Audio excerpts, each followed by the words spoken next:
আসসালামু আলাইকুম রহমতুল্লাহি ওয়া বারাকাতুহু আলহামদুলিল্লাহ ওয়া সালাতু ওয়াসসালামু আলা মান লা নাবিয়্যা বা'দাহু আউযু বিল্লাহি মিনাশ শাইতানির রাজিম বিসমিল্লাহির রহমানির রহিম ইউযিল্লু বিহি কাসীরা অনেক লোক কাসীর হচ্ছে অনেক ইউযিল্লু হচ্ছে পথভ্রষ্ট হবে বিহি হচ্ছে দ্বারা অনেক লোক এ কোরআন দ্বারা পথভ্রষ্ট হবে ওয়া ইয়াহদি বিহি কাসীরা ওয়া ইয়াহদি আর ইয়াহদি হচ্ছে হেদায়েত বিহি হচ্ছে দ্বারা কাসীর হচ্ছে অনেক অনেক লোক আবার এই কোরআন দ্বারা হেদায়েত পাবে ওমা ওয়া হইছে আর মা হইছে হচ্ছে ওমা ইউযিল্লু বিহি লাল ফাসিকিন আর যে ফাসিক সে অবশ্যই পথভ্রষ্ট হবে। সূরা বাকারা ২৬ নম্বর আয়াত। আজকে বক্তব্য উপস্থাপন করব যে আশুরা সম্পর্কে, কিন্তু এটার পাশাপাশি যে আয়াতটুকু তেলাওয়াত করেছে বাকারা ২৬ নম্বর আয়াত, অনেক লোক কোরআন দ্বারা হেদায়েত পাবে, অনেক লোক পথভ্রষ্ট হবে, কিন্তু যারা পথভ্রষ্ট হবেই তারা হচ্ছে ফাসিক লোক। ফাসিকের বিষয়ে আমার ওয়াজ আছে, আমার ভিডিও দেখবেন। এবং ফাসিকটা কখনো সঠিক পথ প্রাপ্ত হবে না। ফাসিকদের অর্থ টাকা পয়সা সালাত কোনো কিছু আল্লাহ কবুল করেন না। সূরা তাওবার ৫৩ এবং ৫৪ নম্বর আয়াত আপনি উপরে দেখুন। এই ফাসিকরাই সাধারণ মানুষকে ইসলাম থেকে দূরে সরিয়ে নিয়ে যাচ্ছে ব্রিটিশদের শিক্ষিত হওয়ার কারণে। এখানে উপস্থাপন করবো। অনেকে নিজেকে শিক্ষিত দাবি করে, কিন্তু দেখা গেছে শিরকের সাথে জড়িত, সুদের সাথে জড়িত, জিনার সাথে জড়িত, এগুলি শিক্ষিত নয়। যেমন সহিহুল বুখারী ২ নম্বর খণ্ড ২ নম্বর খণ্ড হাদিসে আব্দুল্লাহ ইবনে ওমর রাদিয়াল্লাহু হতে বর্ণিত, তিনি বলেন, নবী সাল্লাল্লাহু আলাইহি বলেছেন, আশুরার দিনে কেউ ইচ্ছা করলে সিয়াম পালন করতে পারবে। কালা নবী সাল্লাল্লাহু আলাইহি ওয়াসাল্লাম এমন সেদিন আশুরা হচ্ছে আশুরার দিন ইনশাআ সামা, যে চায়, যে ইচ্ছা করে সিয়াম রাখতে পারবে। হাদিস হচ্ছে সহিহুল বুখারী ২ নম্বর খণ্ড। হাদিস হচ্ছে সহিহুল বুখারী ২ নম্বর খণ্ড ২০০১। এই সিরিয়ালে আমি ৭টি হাদিস উপস্থাপন করে ৭ পর্যন্ত যাব। আয়েশা হতে বর্ণিত, তিনি বলেন, আল্লাহ রাসূল প্রথমে আশুরার দিনে সিয়াম পালনের নির্দেশ দিয়েছিলেন। পরে যখন রমজানের সিয়াম ফরজ করা হলো, তখন যার ইচ্ছা আশুরার সিয়াম পালন করত, আর যার ইচ্ছা করত না। এখানে ফরজ শব্দটা এসেছে আমারা আদেশে করলে বিসিয়ামি, সিয়ামের জন্য, ইয়ামা আশুরার সিয়ামের জন্য।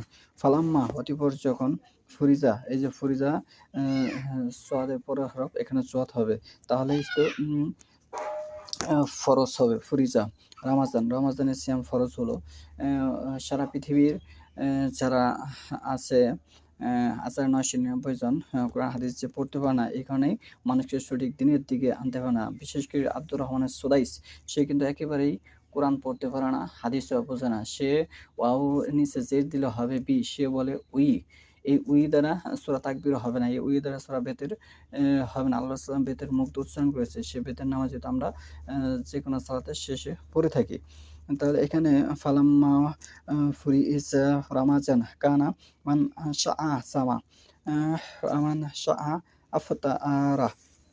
এখানে যার ইচ্ছা সে পালন করতো, যার ইচ্ছা করতো না। তাহলে এখানে আরেকটা হাদিস এসেছে সহিহুল বুখারী ২ নম্বর খণ্ড ২০০২। আয়েশা রাদিয়াল্লাহু হতে বর্ণিত, তিনি বলেন, জাহিলিয়াতের যুগে কুরাইশগণ আশুরার সিয়াম পালন করত এবং আল্লাহ রাসূল সাল্লাল্লাহু আলাইহি ওয়াসাল্লাম এই সিয়াম পালন করতেন। তখন তিনি মদিনায় আগমন করেন, তখনও সিয়াম পালন করেন এবং তা পালনের নির্দেশ দেন। যখন রমজানের সিয়াম ফরজ করা হলো, তখন আশুরার সিয়াম ছেড়ে দেওয়া হলো। যার ইচ্ছা সে পালন করবে, যার ইচ্ছা পালন করবে না। এখানে ২টি বিষয় এসেছে, একটি হচ্ছে সোয়াদের পরে জোয়াত হবে। এখানেও এই শব্দ এসেছে ফালাম্মা ফুরিজা রমাজানের সিয়াম যখন ফরজ করা হলো, তারাকা, তখন সে দিল ইয়ামা আশুরার সিয়াম ত্যাগ করলো। ফামান শাআ, অতঃপর যার ইচ্ছা সামাহু সিয়াম পালন করবে, আমান শাআ তারাকাহু, এবং যার ইচ্ছা সে ত্যাগ করবে। একটি বিষয়। আরেকটি বিষয়, জাহিলিয়াতের যুগে কুরাইশগণ এই সিয়াম পালন করত। তার মানে আল্লাহ রাসূল সাল্লাল্লাহু আলাইহি ওয়াসাল্লাম পৃথিবীতে আসার আগে এই সিয়াম প্রচলন শুরু হয়েছে। যদি আমরা কেউ হাসান হুসেনের কেন্দ্রবিন্দু মনে করে এই সিয়াম পালন করি, তাহলে আল্লাহ রাসূল সাল্লাল্লাহু আলাইহি ওয়াসাল্লামের সুন্নতের খিয়ানত হবে, যেটা বেদাত হিসেবে গণ্য গণ্য হবে। সহিহুল বুখারী ২য় নম্বর খণ্ড হাদিস হচ্ছে ২০০৩ হুমায়দ ইবনু আব্দুর রহমান হতে বর্ণিত, যে বছর মুয়াইবা হজ করেন সে বছর আশুরার দিনে মসজিদে নববীর মিম্বরে তিনি রাবি বলতেন যে মুয়াইবার কথা যে শুনেছেন সে রাবি তাকে বলতে শুনেছেন যে, হে মদিনাবাসীগণ, তোমাদের আলেমগণ কোথায়? আমি আল্লাহ রসুল সাল্লামকে বলতে শুনেছি যে আজকে আশুরার দিন আল্লাহ তাআলা এর সিয়াম তোমাদের উপর ফরজ করেননি, এই আশুরার সিয়াম ফরজ করেননি বটে, তবে আমি আজ সিয়াম পালন করছি। যার ইচ্ছা সে সিয়াম পালন করুক, যার ইচ্ছা সে পালন না করুক। এখানে দুটি বিষয় এসেছে। হে আলেমগণ, ওই কালানে মানুষ শিক্ষিত ছিল, যেমন মুসা সাল্লাল্লাহু আলাইহি সাল্লামকে আল্লাহ বলেছে, তাকে একেবারে তাওরাত দিয়ে দিয়েছিল, সে লেখাপড়া জানা লোক। কিন্তু আমাদের নবী শেষ নবী হযরত মুহাম্মদ সাল্লাল্লাহু আলাইহি ওয়াসাল্লাম উম্মি বলা হয়েছে, সে নিরক্ষর ছিল। সে কিন্তু সূরা আল মধ্যে এইভাবে এসেছে, যখন তাকে সূরা আল পড়তে বলা হলো, জিবরাইল আলাইহিস সালাম বললেন যে, আপনি পড়ুন ইকরা বিসমি রাব্বিকা আল্লাযী খালাক, খালাকাল ইনসানা মিন আলাক, আপনি পড়ুন আপনার প্রভুর যিনি আপনাকে সৃষ্টি করেছেন। তখন আমাদের শেষ নবী মুহাম্মদ সাল্লাল্লাহু আলাইহি ওয়াসাল্লাম বলেছেন, মানা বেকারি, আমি কিন্তু পড়তে জানি না। এই সাক্ষ্য দ্বারা, তার এই কথার দ্বারা বোঝা যায় সে নিরক্ষর ছিল। তাহলে পিছনে যারা লেখাপড়া ছিল, তাদের যে পুস্তক তারা কিন্তু লিখে রাখতো, লেখার একটা বিষয় ছিল।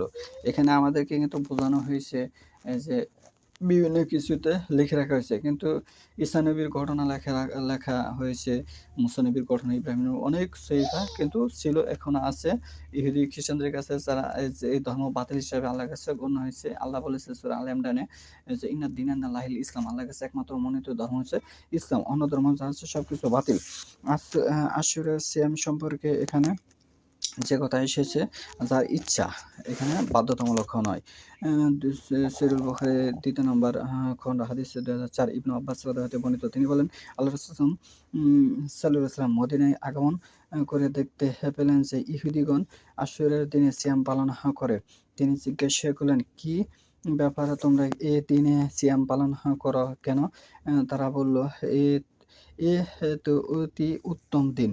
এদিনে আল্লাহ তাআলা বানী ইসরাঈলকে তাদের শত্রুর কবল হতে নাজাত দান করেন। ফলে এদিনে মুসা সাল্লাল্লাহু আলাইহি ওয়াসাল্লাম সিয়াম পালন করেন। আল্লাহ রাসূল সাল্লাল্লাহু আলাইহি ওয়াসাল্লাম বলেন, আমি তোমাদের অপেক্ষায় মুসা সাল্লাল্লাহু আলাইহি ওয়াসাল্লাম অধিক নিকটবর্তী। এরপর তিনি এ দিনে সিয়াম পালন করেন এবং সিয়াম পালনের নির্দেশ দেন।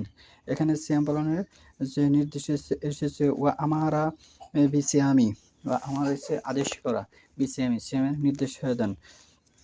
এই সিয়াম আগে থেকেই এটা প্রচলন ছিল, মুহাম্মদ সাল্লাল্লাহু আলাইহি ওয়াসাল্লামের আগে থেকেই সিয়ামের প্রচলন ছিল, যেটা ইমাম হাসান হোসেনের সাথে কোনো সম্পর্কিত নয়।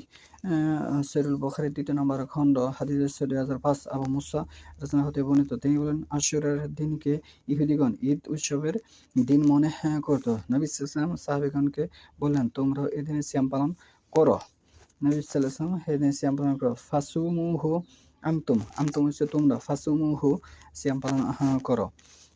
সহিহুল বুখারী ২০০৬ ইবনু আব্বাস রাদিয়াল্লাহু হতে বর্ণিত, তিনি বলেন, আমি আল্লাহ রাসূল সাল্লাল্লাহু আলাইহি ওয়াসাল্লামকে আশুরার দিনে সিয়ামের উপরে অন্য কোনো দিনের সিয়ামকে প্রাধান্য প্রদান করতে দেখিনি, এবং এই মাস অর্থাৎ রমজান মাস এর উপর অন্য মাসের গুরুত্ব প্রদান করতেও দেখিনি। রমজান মাসকে তিনি খুব গুরুত্ব দিতেন এবং আশুরার সিয়ামকেও তিনি গুরুত্ব দিতেন। এই সম্পর্কে এখানে স্পষ্টভাবে বোঝা গেছে। সহিহুল বুখারী ২ নম্বর খণ্ড হাদিস হচ্ছে ২০০৭ সালামা ইবনু আকওয়া রাদিয়াল্লাহু হতে বর্ণিত, তিনি বলেন, নবী সাল্লাল্লাহু আলাইহি ওয়াসাল্লাম আসলাম গোত্রের এক ব্যক্তিকে লোকজনের মধ্যে এ মর্মে ঘোষণা দিতে আদেশ করলেন যে, ব্যক্তি খেয়েছে সে যেন দিনে বাকি অংশে সিয়াম পালন করে, আর যে খায়নি সেও যেন সিয়াম পালন করে, কেননা আজকের দিন আশুরার দিন। কেননা আজকের দিন আশুরার দিন। এই হলো আশুরার বিবরণ। ভারতবর্ষ সহ সারা আ অ বিশ্বের মধ্যে মুসলিম কান্ট্রির মধ্যে অধিকাংশ শতকরা ৯৯৫ জনই আপনার এই হাসান হুসেনের এই কেন্দ্রবিন্দুকে কারবালার কেন্দ্রবিন্দুকে মনে করে উৎসব পালন করে, বিভিন্ন ধর্মীয় রীতিনীতি পালন করে। যা আল্লাহ রাসূল পালন করেনি। আমরা আশুরার সিয়াম পালন করব কেন? শেষ নবী হযরত মুহাম্মদ সাল্লাল্লাহু আলাইহি ওয়াসাল্লাম পালন করেছেন। আমরা তার অনুসরণ করব। অন্য কোনো কারো অনুসরণের কারণে আমরা এই সিয়াম পালন করব না। অন্য কোনো আ ব্যক্তির কারণে এই সিয়াম আমরা পালন করব না। কারণ এখানে কিন্তু ইহুদি সালাসিলামরাও আশুরার সিয়াম পালন করে।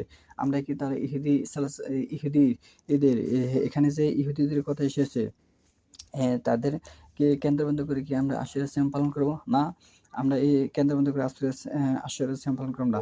আমরা ইহুদির সাথে আশুরা সিয়ামের কোনো সম্পর্ক আমরা মেনে নেব না। মুসা সাল্লাল্লাহু আলাইহি ওয়াসাল্লামের আশুরা সিয়ামের যে সম্পর্ক আছে সেটা আমরা নেব না। আমরা নেব শেষ নবী হযরত মুহাম্মদ সাল্লাল্লাহু আলাইহি ওয়াসাল্লাম আশুরা সিয়াম পালন করেছে, সেই সিয়াম আমরা পালন করব। সে কোনো অনুষ্ঠান করেনি, সে কোনো কিছু করতেও বলেনি। আমরা তা করব না। তা আমরা বেদাত মনে করি। আহলুস সুন্নাহ ওয়াস জামাত যারা আছে তারা এটাকে উৎসব করাকে বেদাত মনে করে। শুধু বিশ্বের মধ্যে বর্তমানে ১৯৯৫ জনই কোন ধর্ম পালন করতেছে তারা নিজেরাও জানে না। এখানে অনেক ধর্ম মিশ্রিত হয়ে গেছে। খারিজি ধর্ম, রাফিজি ধর্ম, শিয়া ধর্ম, আ মুতাজিলা ধর্ম, অনেক ধর্ম ইসলাম ধর্মের ভিতরে ঢুকে গেছে। তারা কাদিয়ানী ধর্ম তারা নিজেরা মুসলিম পরিচয় দেয়, মুসলিম দাবিদার মানে। কিন্তু আল্লাহ আল কোরআনে বলেছে যে তোমরা কোনো ধর্মের উপরেই প্রতিষ্ঠিত নয় থাকবে না যতক্ষণ না তোমরা পরিপূর্ণভাবে তোমাদের নবীকে অনুসরণ করবে। ৪৭ নম্বর সূরার ৩৩ নম্বর আয়াতে আল্লাহ বলেছে, আতিউল্লাহ প্রথম বক্তব্য হচ্ছে আল্লাহর আনুগত্য করো। আতিউর রাসূল দ্বিতীয় বক্তব্য হচ্ছে রাসূলের আনুগত্য করো। যদি রাসূলের আনুগত্য না হয় ওয়ালা তুবতিলু আমালাকুম, তোমাদের আমল বাতিল। হাদিসে এই কথা এসেছে আয়েশা রাদিয়াল্লাহু আনহা থেকে, মান আমিলা আমালান লাইসা আলাইহি ফাহুয়া, যে ব্যক্তি এমন কোনো কাজ করলো যে কাজে সাহাবীদের নির্দেশনা নাই, সে কাজ বাতিল এবং পরিত্যক্ত হিসেবে গণ্য হবে। আল্লাহ রাসূল সাল্লাল্লাহু আলাইহি ওয়াসাল্লাম বলে গেছেন যে তারাই সঠিক ধর্মের উপরে প্রতিষ্ঠিত হচ্ছে যারা আমার এবং সাহাবীর দ্বীনের উপরে কায়েম থাকে। মা আনা আসহাবিহি, যে ব্যক্তি আমার এবং আমার সাহাবীর দ্বীনকে অনুসরণ করলো সেই হচ্ছে সঠিক ধর্মের অনুসারী। তাছাড়া সকল কিছু বাতিল হিসেবে গণ্য হবে। সুবহানাকা আল্লাহুম্মা ওয়া বিহামদিকা আশহাদু আল্লা ইলাহা ইল্লা আনতা আস্তাগফিরুকা ওয়া আতুবু ইলাইক।